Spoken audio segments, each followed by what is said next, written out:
Now, this might be a little bit ambitious, but in this video, I'm going to attempt to intuitively provide an overview of the work of Carl Jung, more specifically in a way that you can apply Carl Jung's philosophy and the insights of analytical psychology into your repertoire of inner work, into your approach to understanding your psyche, of individuation, of self-actualization, of becoming who you are meant to be. Out of all the approaches, out of all the frameworks of the psyche, Jung was able to really penetrate the depths of the mind and the human soul. His own work, his own approach to discovery and self-exploration was in many ways shamanic. He was a Western shaman of the times, and was able to really explore these insights in a way that not many other people have been able to do. Jung's description of the unconscious and the conscious mind is the best description I've ever seen of the psyche. It's helped me to understand the different expressions, the different depths of mind that I've been able to explore through self-inquiry and through meditation. Beyond just the surface level thought, the day-to-day thinking, the kind of monkey mind that we're used to. Below that, when we really begin to explore, and it could be that you're on a meditation retreat, it could be that you take psychedelics, or just generally have an expansion of consciousness, we begin to move into the unconscious. We begin to move beyond that surface level of thought. In that process, the language changes. And what I mean by that is, when I first started my journey of development, the first approach that I took was cognitive behavioral therapy. It's born from Stoic philosophy, so it's born from Stoicism, and it operates very much on the level of the day-to-day thinking mind. You restructure thoughts. There's the idea that you have cognitive distortions that can be rationalized and logically worked through in a way that benefits you. Now this helps, it does help a lot, but this kind of approach doesn't really capture the essence of the soul or the essence of how expansive the inner world can be. This is where I find Jung has provided an incredible map, an incredible framework to describe the deeper levels of the psyche. So Jung uncovered and explained the unconscious. This is different from the subconscious that you would find in Freudian psychology, in that it is an intelligence of its own. It's expansive, it is vast, and is part of the collective unconscious. That is the part of the psyche that is shared between us all. The part of the psyche that is inherent in all of us. This kind of interconnected psychic phenomena that is the backdrop of the human soul, the human spirit. The unconscious doesn't communicate in the same way that we use in language. And when I say doesn't communicate, what I mean by that is the intelligence of the unconscious is constantly communicating at play and looking towards our own development. So Jung believed that each of us had a yearning for wholeness, a yearning to integrate and balance the huge multitudes of psychic phenomenon in the form of archetypes, which are essentially psychic models that we can apply in different ways. And that this yearning for wholeness is orchestrated and guided by the unconscious, if we allow it to be. So for Jung, and this is where a lot of confusion arises, the ego is essentially the conscious part of mind. The ego consciousness is the very tip of the iceberg. In fact, Joseph Campbell once said that Freud was, how did he describe it? He was searching for fish while sitting on a whale. And what he means by that is, by looking at the subconscious alone, he didn't realize that the vastness of the unconscious, in Jung's terms, far, far surpassed any idea of just a limited subconscious in the individual. It's almost as if the unconscious is part of the universe. It's got its own cosmic energy, its own divine agency. There's a certain element, and one of the reasons that I love analytical psychology is that there's an element of poetry to the way in which the unconscious mind communicates. Now, Jung was known to have conversations with quantum physicists such as Wolfgang Pauli and Einstein. And you can see why.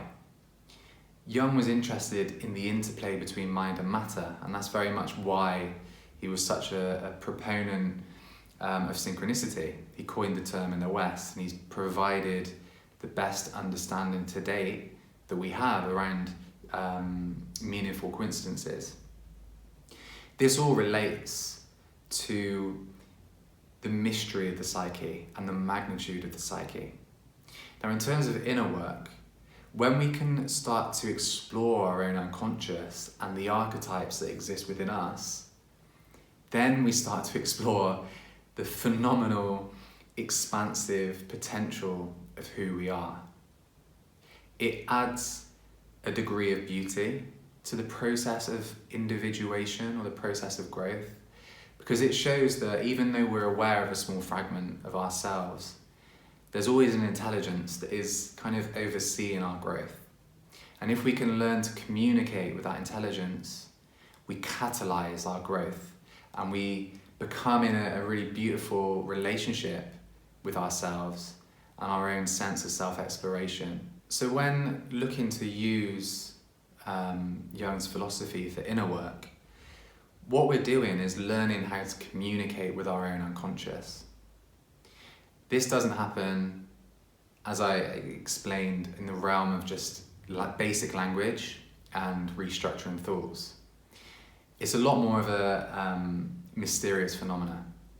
So for Jung, there were different ways to communicate with the unconscious. One of the biggest was in dreams. So rather than dreams just being leftover static from the day, just noise that our brain is processing, for Jung, in dreams, the unconscious mind was presenting symbols that we could then interpret and then apply to our growth. Now again, bear in mind that the unconscious has its own form of intelligence, and in a dream state, it could be that we're receiving messages from that intelligence within us that we're unaware of, that is leading to our own revelation or insight or meaning or purpose or sense of direction or resolution to inner conflict. So Dreamwork is by far one of the most interesting and fun ways to explore the unconscious mind. It's not to say, and I think this is where there's a lot of confusion, it's not to say that every single dream that you have is archetypal, that it has a message, that it's there for a reason. But in just the same way that when you meditate over prolonged periods of time, when you first sit, you notice the static of mind. You sit in meditation and you're thinking about what you're going to have for dinner, what you had for lunch, what you're doing later that day, the bills that you have to pay, the day-to-day worries and stresses, innocuous thoughts that just fizz through the mind, right? When you sit in meditation and you enter a calmer state and things settle, then a richer quality of thought arises. That kind of static, it's almost like you're tuning in a TV and that static starts to fade away, and then a clearer picture emerges of the contents of mind. So in this space, in meditation, we might start to get insights. We might just tap into an inner stillness or a quality of knowing or a wisdom that just kind of rises to the surface. This same phenomena can apply to dreams, right? So it could be that some of your dreams are really frantic. Some of your dreams are related to the day-to-day.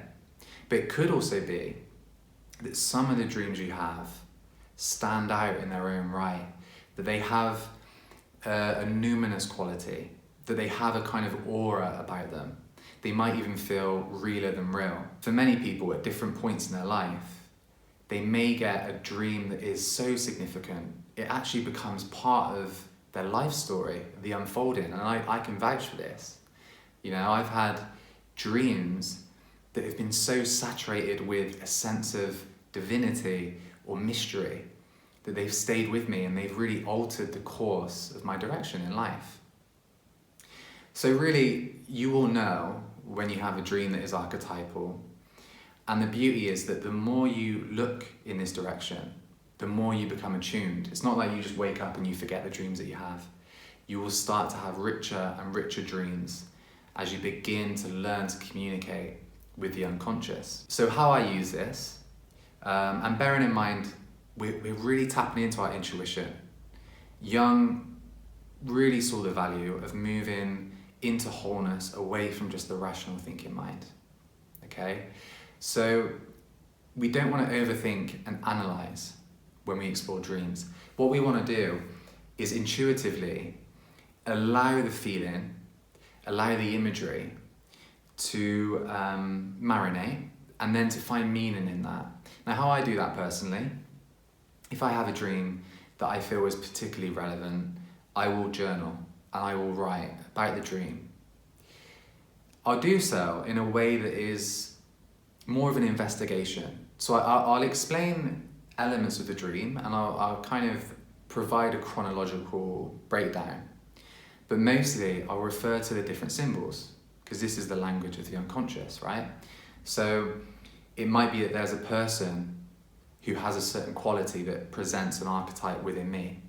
It might be that I'm in an environment, like I've had some incredible dreams, and the work that I've done on enchantment, some of the dreams that I've had have been about environments, like forests or mystical, magical places that are just not earthly, that I've stumbled across. And in those experiences, they've really moved me because the feeling in the dream, the sensing in the dream has felt very non-ordinary, almost like I'm on another planet when I'm having these experiences.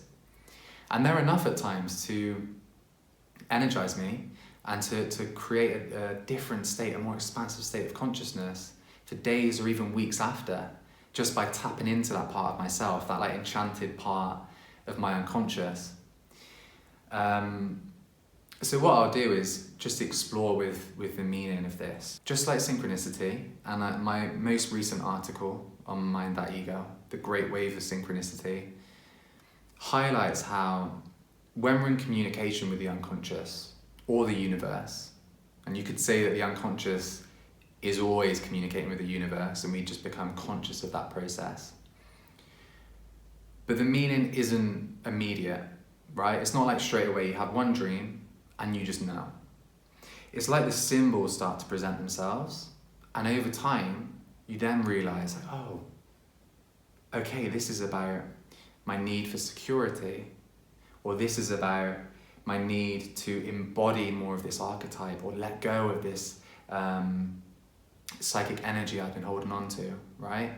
So all of these symbols, these different presentations that the unconscious produces, is building a bigger picture that at some point will make sense. So the work is at least documenting when this happens, exploring, and not trying to find meaning straight away, but just understand that that meaning will come. When it does, it's honestly one of the most breathtaking things you can experience. Like when I've had moments where I've had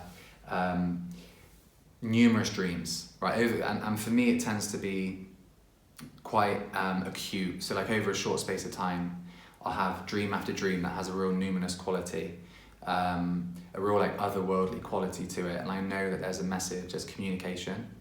Then it might be that I have synchronicities happen at the same time. It might be that life presents situations that reflects this learning to me. And then there'll come a moment where I realize, and all the pieces fall into place, and then I know what the meaning was. And this is next level development, because when this kind of relationship begins to develop, then you can fall in love with the process, and that's such a good place to be. So really, as my overview has gone so far, we've looked at the unconscious, we've looked at symbols, dream work, and I mentioned journaling. I won't go too much into other aspects of Jung's work. I'm going to leave it at journaling. But what I would like to say about that is that writing in itself, I love writing. I'm a writer. I learn about myself and the depths of my unconscious through writing generally. But you can use journaling as a technique to explore the unconscious. This actually links to Freud's work around free association. It's basically freestyle writing in a way that you're not consciously trying to think about what you're writing, but it's like in this process, your unconscious starts to communicate. So when we write, we're tapping into different parts of our psychology and our psyche and our soul. And it might be that we just write a question on a page. And we don't think about what the answer will be. We might just say, what is this pattern in my life that I keep experiencing trying to tell me? And then you just write. You don't think too much, you be intuitive, and you just write down an answer. And you'll find that a lot of the time, as you write something down and you think, oh, I wasn't even aware that was something I was exploring. I wasn't aware that was going to surface. So journaling is a really fantastic tool to uncover the unconscious and to start forming an idea around what these lessons are. So a basic starting point is to start to look at the symbols that the unconscious presents, right? The different archetypes or psychic energies that you experience, the way in which there is a communication, and you have to learn how to communicate. The interesting thing is the way that you communicate with the unconscious is the same as the way that you communicate with the universe. So for example, you might ask for a sign, and if you're listening, you'll pick up on what that sign is or what the answer is, what the symbol is. It could be that you pay extra attention to patterns that are presenting themselves, but ultimately you're looking to find resolution and growth and work with your unconscious. There's so much more to explore, and I'm not going to do it in one video. We've not even touched upon the shadow, right, which is the aspect of the unconscious that we are not aware of, that we might have pushed away or suppressed. There's alchemy, there's so much more on archetypes. But basically, I just want to, with this video, give you a basic starting point. All of it is language. It's all language. It doesn't matter so much. You don't have to know Jung's entire back catalogue for this to be valid. If you just use this as a tool, if you pay close attention and start to explore the way that your unconscious communicates, then you will notice that you begin to learn the language. And as you learn the language, you develop a real strong sense of communication with the unconscious, which can catalyze your growth and create a sense of poetry and beauty in self-development, which is a huge motivator and a rewarding place to be. And it reveals the deep inherent beauty of the psyche. It doesn't feel like it all the time. It doesn't feel like it when we're trapped in the monkey mind.